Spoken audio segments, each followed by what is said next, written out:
আসসালামু আলাইকুম, শুভ দুপুর। একটা গুরুত্বপূর্ণ বিষয় নিয়ে আলোচনার জন্য আজকে আসলে এই ব্লগ বা ভিডিওটি করা। আমাদের বন্ধু শহীদ আজকে সকালবেলা, মানে জাল শহীদ নামে যাকে আপনারা সবাই চেনেন, এই যে এই লোক, তো সে আজকে সকালবেলা সে অনেক ডায়েটে আছে। তো শুক্রবার দিন তার নাকি ডায়েট মানে করে না, তো সে সকালবেলা 3টা পরাটা এবং খাসির পায়া খেয়েছে। এরপরে সে ডায়েট কন্ট্রোলের জন্য সে এরপরে চিনি ছাড়া চা খেয়েছে, তো কঠিন ডায়েটের মধ্যে আছে।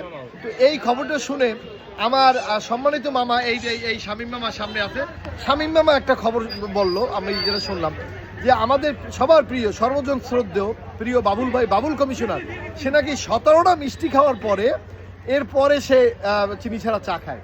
আদিল, তুমি এ ব্যাপারে কি বক্তব্য আছে বাবুলের উদ্দেশ্যে? ভালো হ্যাঁ ভাই, বাবুলের জন্য শুভকামনা রইল। সে আরো 17টা না, সে আরো 40টা মিষ্টি খাও ইনশাআল্লাহ। আমরা এটা তারে মানে সমস্যা নাই। তো যাই হোক, আপনারা এই বন্ধু শহীদের এবং বাবুল ভাইয়ের এই যে ডায়েট, আপনারা এটা ফলো করতে পারেন। হ্যাঁ, ঠিক আছে।